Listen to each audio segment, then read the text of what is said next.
are Locked On Cowboys, your daily Dallas Cowboys podcast. Part of the Locked On Podcast Network, your team every day. Locked on Cowboys. Locked on Cowboys. Welcome back to the Locked On Cowboys podcast. I am Marcus Mosher. He is Landon McCool. Today, we are answering your Twitter questions. So let's dive right into it. But before we do that, Landon, how are you doing today, sir? Doing great. Excited to answer more questions. It's good to hear other people's thoughts about Cowboy stuff at this point, because everyone's kind of percolating their mind about what the future could be, and it's just nice to hear other theories. So I'm excited about hearing some of these questions. Yeah. So the first question we need to get to, and a lot of people are wondering. Let's start with this. There's a report out there that Kellen Moore is unlikely to get a head coaching job. It doesn't seem to be that he's the finalist for any job that's available right now, although that could change, right? We've seen this changing process before. A lot of people just want to know our thoughts. Are you happy with that? Are you a little upset that he's leaving? What do you thought? Look, my general thought was that what I really wanted to avoid was having Mike McCarthy come back as the head coach without Kellen Moore, I guess, because to me, look, I mean, we've talked about the failings of the Kellen Moore offense at the end of the year. I still think Kellen Moore is an incredibly young coach. That's the thing about it, is that I still think he has lots of room to grow and lots of room to get better. And I mean, you look at these guys like Shanahan and McVay and folks like that. They're young coaches as well, but they're also a little bit older than Kellen Moore is. And on top of that, they spent those years inside of multiple different systems throughout the NFL. So they have had a lot of on-the-job learning experience. So I do think that Kellen Moore is a guy that if you bring him back, you can have some hope for the future that he will get better for sure. I think that's hope. I am still frustrated as to what happened at the end of the year, but my thought is that you bring him back, you see if you can expand on what you had and see if you can get a little bit better results, and hopefully take what you've learned and apply it to next season and see what you get in the offense and go from there. And if that's ultimately what the Cowboys decide to do, honestly, it's not worst case scenario. To me, worst case scenario is you let Dan Quinn leave, you let Kellen Moore leave, and then you bring back Mike McCarthy, and now you're trying to chase offensive coordinator candidates, right? If you aren't going to fire Mike McCarthy, which maybe they won't, we've been saying this whole time that it's most likely that they will not, right? I would rather Kellen Moore come back than us trying to go out there and chase almost non-existent, decent offensive coordinator candidates, because you're not seeing a bunch of those names pop up because those guys are going for head coaching jobs, right? There's tons of defensive coordinators out there. We can talk about that later, but I think that if this was, of all the combinations of bringing these guys back that seemed possible, Kellen Moore and Mike McCarthy coming back and having to get a new DC seemed like the best case scenario of those. And let's be honest. We know that Kellen Moore has some flaws and that he's young, and you just talked about him. But in 2 of the last 3 years, they finished number 1 in points. Yeah. Like, this is not a situation where, okay, hey, is this guy even average? I think we know he's good. I think he needs to be a little bit more consistent. He needs to, as you keep saying, design some easy button throws for Dak and some, easy things like that. But he's good. And I think if you can get him back for another year, that's fantastic.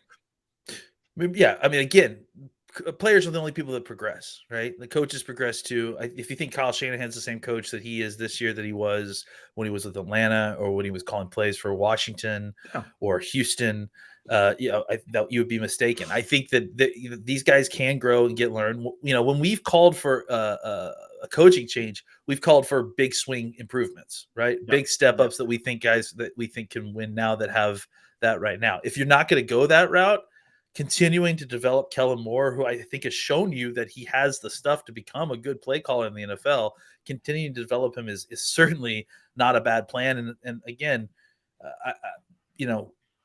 it's good not to constantly be changing your offenses. It's probably going to be good for Dak, for Kellen to come back, as long as the offense can take a step forward, as long as the offense can evolve a little bit.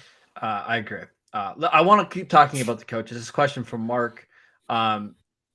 if you could have any coach to add to the Cowboys, like coordinator or position coach, who would you choose at this stage of the offseason? So basically, Fangio, Zimmer, somebody else? Yeah, I mean, if we're talking about defensive coordinators, like one of those Any guys would be non-head coach, fantastic. basically. Yeah, I mean, those are great. We've in the DMs been talking about with a couple different people, Mike Munchak, the offensive line coach That's my for answer. Denver. I would Yeah, rather have Munchak than any of the high defensive coordinator names. I would. I agree. I've seen what he's done with the Titans. I've seen what he did with the Steelers, and I saw what he's done with Denver over the last couple of years. Like, he can take guys that are considered absolute bust, like Garrett Bowles was earlier in his career, and he just got Bowles like a $20 million per year contract deal. Like, he is so good, but I don't know if he wants to move. He's getting older. I believe his daughter lives out in Denver. He might just retire, but if he is available and he wants to come to Dallas, that's the Sign me up. best move they could make this offseason. Yeah, absolutely. I think it immediately makes your run game better. It immediately makes your schemes better in pass blocking. Munchak is without a doubt, if not the best, then in the top 3 It's him and conversation of Callahan, right? offensive That's lineman the coach. Yeah, tier. Those guys are in yeah, the same tier together. I think he's phenomenal. I agree. We'll see if he is even interested in leaving or going somewhere else. But if the Cowboys were able to hire somebody like Munchak, I would feel a whole lot better about their long-term prospects. But we'll see. I want to get to some more questions, but before we do that, Lam, I want to tell you guys about Bet Online. Bet Online would like to wish you a happy new betting year as we continue our march to the playoffs and beyond. Bet Online remains the #1 spot for all the best sports wagering action for 2022. It's a new year and a new updated desktop and mobile website to sign up today and receive your 50% welcome bonus on your first deposit. Just use promo code LOCKEDON to get started. From football, basketball, hockey, boxing, and UFC right to your favorite Vegas casino games, don't wait to take advantage of all the amazing offers available for 2022. BetOnline is the fastest and easiest way to wager on all of your favorite sports. All right, next question, and this one's from our guy, John. He wants to know, what's an underrated need for the Cowboys heading into the offseason? Underrated. I got one. Wide receiver. I mean, look, you're going to lose 2 of these guys. You don't really know who your third wide receiver is currently on your roster. You have someone that you drafted in Simi Fehoko that you'd like, but I do think that you probably still either need to sign a guy or draft a guy in veteran free agency, whether it's re-signing Cedric Wilson, whether it's finding a way to bring Gallup back. You should at least bring back one of those guys, but I think that wide receiver is a need on this team. I mean, specifically just because you lost your 3rd and 4th guys, and you don't necessarily want to just step up your 5th guy to your 3rd spot and hope for the best. Yeah, I think that's a really good one. For me, it's tight end, right? Blake Jarwin has, I'm looking at it now, in his last, I don't know, since the end of 2019, since Christmas of 2019, he's caught 12 passes. Yeah. He's missed a lot of time with injury issues. I mean, that's been a big part of it. And it's derailed his rhythm, I think, as well. I mean, to kind of get involved in the offense. That's why, I think a lot of people have kind of poo-pooed the idea, but I mean, I think you have to consider re-signing Dalton Schultz. I mean, you have to at least see what his number is. Yeah, or you see what the free agent market looks like. Because I've got a feeling that Dalton Schultz is probably going to get $8 to $9 million at least per year, right? That's probably makes sense, right? Probably, yeah. I think. I wonder if there's going to be guys cut out there that you could grab and put them in this offense and not notice a big drop off. For example, I think the Browns are going to move on from Austin Hooper. I think if you put Austin Hooper in this offense at, let's say, $5 million a year, I'm not sure there's a big difference. Maybe. I mean, I'm not super familiar with Austin Hooper, but I do think that, regardless, I think that the route here should be a veteran free agent, because I think if you're going to draft a guy, you're going to be waiting for 3 years for them to develop. That's just the nature of the tight end position. Again, the reason I keep saying Schultz is because I'm sick of developing these guys and then watching them go be starting tight ends for other teams for 10 years. I think Schultz is going to end up being the case. $8 to $9 million is pretty rich, but You know I who would get be a it. good option that's going to be a free agent? I wouldn't be surprised if he only gets a couple of million. What about like Hayden Hurst for the Falcons? Yeah, I mean, he's a guy that obviously came in with a lot of fanfare and was a pretty highly rated draft pick, and then has dealt with injuries throughout his career, and has really kind of just been in a start-stop motions. There's been so many times when he's come into the season as the a tight end to watch or whatever, and then just to be injured the second or third game of the season, and then whenever he comes back and he's part of the offenses, he's good. Like he's a productive player. He's talented. He's got a level of athleticism that you desire. So I don't hate it. It's just, he's almost like a Blake Jarwin in some way, like a better Blake Jarwin kind of. The knock on Hayden Hurst coming out of college was, remember, he was a former baseball player and he was an older prospect. I think he was like 26. So he'll be 30 going into this offseason. So he's older for a tight end. But I mean, if you get him, let's say at a third of the price of Dalton Schultz, I could see that, right? Like something like that makes a lot of sense. I just think the Cowboys should be interested in a veteran tight end like that because Blake Jarwin, we know he's talented, but did you realize he has less than 800 career yards in the NFL? Well, I mean, I mean that's kind of another reason why you may want to consider somebody besides Hunter Henry is because how many games are you going to? Let's say you sign him. Or, I'm sorry, Hayden Hurst. Let's say you sign him, and then you have him on your team next year. How many games do you think you're going to have where neither Jarwin or Hurst are available? Well, luckily we have Sean McCool to save us all, so that would be okay. I'm fine with that. But no, I think that's a fair point. I don't even know why we're signing tight ends if Sean McCool is our plan. So you might need somebody a little bit more reliable. But I mean, I kind of think this is the draft to do it. Because I think in the third and fourth round there's options out there, but we'll see. Any other for this year? That's the concern. Exactly. I don't think the drafting is a bad idea, but it's not likely to help you this year. Any other positions that are sneaky needs for the Cowboys? I mean, I don't know that any of it's sneaky. That's I think like obviously guard. I think is a spot that they're going to need to look at, but it's not sneaky. It's like obvious, right? Safety is a need, but I mean, they only have literally one safety under contract. It's Donovan Wilson, and he's going into the last year of his deal, and he can't stay healthy. But I think you and I both assume that probably two of KZ, Curse, and Hooker are probably back, right? I would think so, right? Maybe at least one of those guys is back. Unless the new defensive coordinator doesn't specifically want those styles. I mean, and we're obviously assuming that Quinn is going to be gone just because he's in a second interview for like 4 different jobs. So I mean, I think it depends on. I think a lot of this is going to depend on who the coaching staff is at this point. We'll see. That's going to be a big one. I did see that Joe Witt got an interview for the Giants yesterday. I wonder if would be like in connection with Dan Quinn going there, or if Brian Dable is a head coach there. Something just to keep an eye on. All right, let's get to some more questions. This one from Zach. Is it time to let Will McClay take over all personnel decisions? Kind of think he probably already is, right? I mean, yeah, he's already involved in all these decisions. I mean, I don't know that that's far from where he is currently. It's not like he's just making. I mean, he's in charge of pro personnel too. So, I think that we're kind of there. And frankly, like the implication there is that we haven't had good free agency periods. I mean, maybe not overall the past decade, but I mean, last year, pretty hard to beat the free agent market that the Cowboys were able to assemble. So I'm certainly not upset with the way they're doing it. All right. Next one from Evan. He wants to know, can you discuss which positions you'd rather draft compared to free agency? So let's just go through some positions. You tell me whether you'd rather address it free agency or the draft.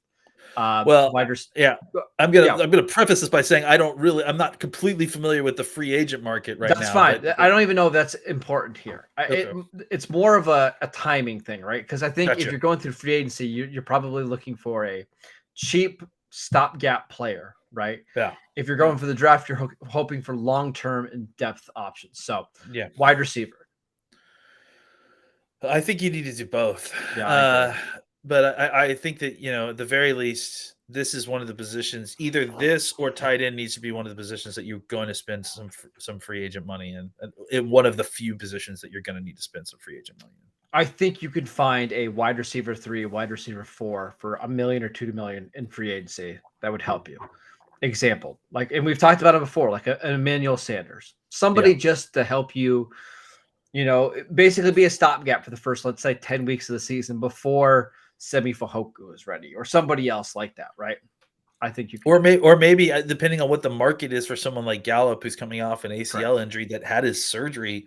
I mean, he just had his surgery, didn't he? Like, he had it. Really I don't even know if he's had it yet. Yeah, like that kind of stuff. I mean, first of all, I don't understand that. Second of all, it could potentially affect his market pretty seriously, to the point where he becomes eligible for the Cowboys again. And so then maybe what the combination is, right, that you re-sign Gallup and then sign Emmanuel Sanders to a small vet deal. And then Sanders is basically just your stopgap until you get Gallup fully at 100%. I could even see him doing something like Sammy Watkins as a free agent this year, a 1-year, $2 million deal for Sammy Watkins, just to give you some speed and give you somebody else, right? Something like that. That seems possible. Tight end.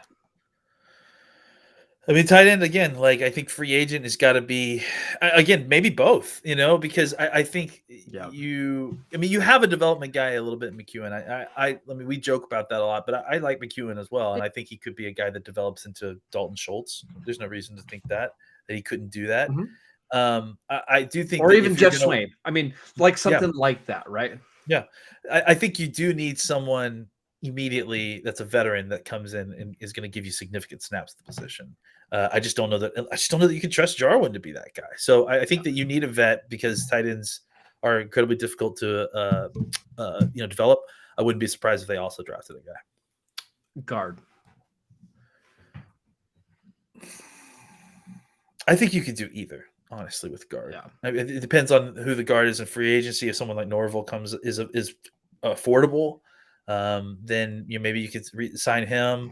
Otherwise, there's seemingly, I have not done a ton of draft work yet, but from what I've seen so far, there is seemingly several different interior offensive line types that could be available for the Cowboys in the range that we're in currently as we stand on January 25th. I think that is a position that you could probably look at, either one of those two. Yeah, I mean, not to say the Cowboys should sign this guy, but like, you could get an Xavier Su'a-Filo type of player where, hey, if you need this guy to play week 1, it's not going to be ideal by any means, but it'll help you get through games. That is not ideal. Not ideal. I'm just saying, like, if you don't want to force Connor McGovern into that role, I'm just saying. Yeah. Defensive tackle, I think they're probably good. Maybe a bottom of the roster, or free agent, right? Maybe bring back Carlos Watkins or Brent Urban or something like that. Yeah, I'm pretty sure that at least one of those guys was on a 2-year deal, right? I think it was Watkins, right? Okay. So I'll have to double check. Yeah, but I think that you need to at least make sure that position is shored up. You might want to consider adding one body there if you can get an upgrade in quality there. But I don't know that you're necessarily spending a bunch of money on free agency there. No. Defensive end. This one's a little bit more interesting. Gregory's a free agent. If Gregory leaves, do you consider going out and getting somebody else? Dorrance Armstrong's a free agent, right? There's 2 guys that could potentially be leaving. Yeah, I'd like to sign at least one of those 2 guys. I think Gregory would be obviously my preference. Maybe do a short-term deal. I don't know that his market is going to be so outrageous, so I think it should be pretty possible. What's going to be interesting about the Gregory? I mean, we both want Gregory back, but let's say it's $12 million. Would you rather have Gregory back at 1 year, $12 million, or would you rather spend that on Von Miller? I mean, is he available? I guess there's not a ton of odds that the Rams are going to re-sign him, is there? No, probably not. And I know Von Miller's had his injury questions, but so has Randy Gregory.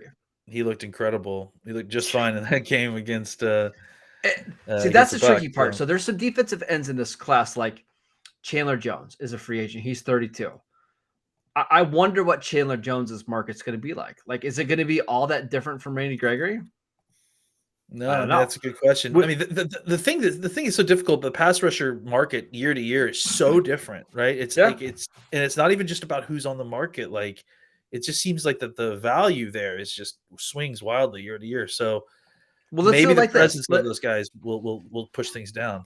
Let's say the money is equal. Rank Chandler Jones, Von Miller, and Randy Gregory in terms of how you would like to sign them. And we'll just assume each one's a 1-year deal. I mean, that's really hard because I think, how old is Von Miller at this point? 32, I think. 30. Von Miller, maybe? he's 33. Yeah.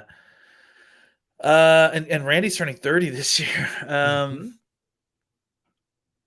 Yeah, I mean, I may want Chandler Jones. I don't know. Like, that's really hard because I feel like Chandler Jones's number is not going to be as high as what his production probably would be early in the season. But the problem is that I worry that he's eventually going to fall. At some point, he's going to fall off a cliff, right? Yeah.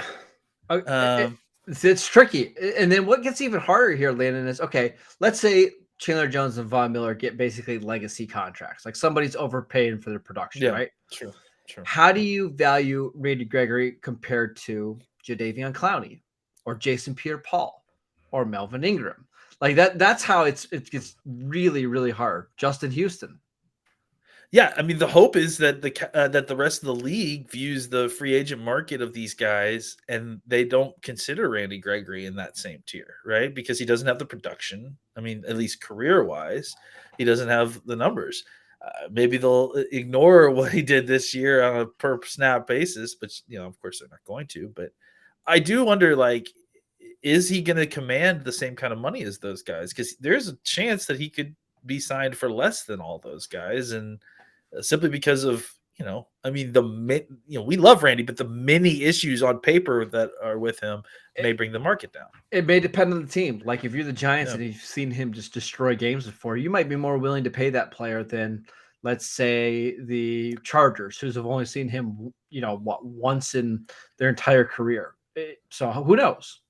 I tend to think that the Cowboys re-sign Randy Gregory simply because the love there between the Joneses and Randy Gregory, and I just feel like he's a guy that the Cowboys would spend money on to re-sign. Yeah. But I mean, if you're given a choice between them in the field and all things being equal, it's not an easy choice. Randy is almost as old as those guys. That may be true. I mean, he's 2 or 3 years younger, but on top of that, being 2 or 3 years younger, he also has 4 or 5 less seasons worth of damage to his body. So he may be able to play longer because his body's in it. It's a very difficult math equation. The edge market's the one I'm most fascinated to see because there's a ton of guys out there and somebody's going to get left out. Like a few of these guys are going to get $15-16 million a year, but one of these guys is going to have to settle for 1 year, $7 million.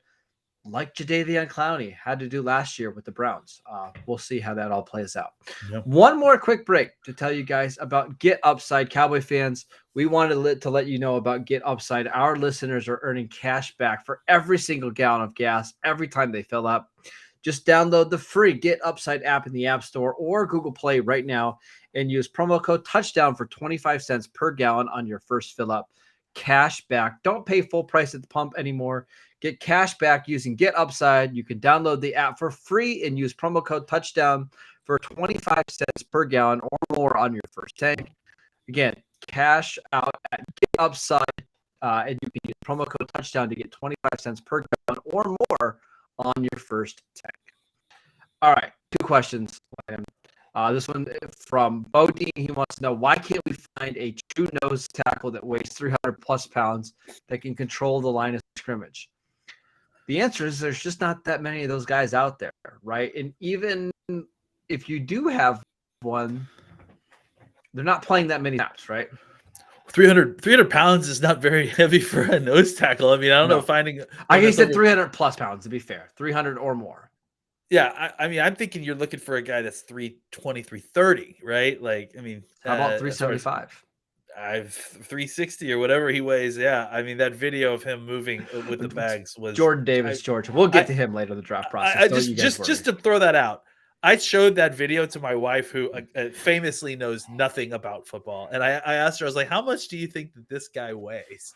She's like, "I don't know, like 275 pounds," and I'm like, "That's kind of what it looks like." I think that the Cowboys just haven't had a ton of interest there. Now, I think if you bring in a guy like Fangio, you may have more interest in doing that because of the way that they kind of try to steal back gaps. They may want to play some more tight mint fronts, which may require some more bodies in the middle to kind of, take up two gaps. I think the defensive tackle spot is, it's something that is kind of always been a struggle between the front office and the coaching staff, whatever they may be. So I feel like that struggle for the body types that they're going to have in that position will probably continue depending on whoever the next defensive coordinator is and what their input is there.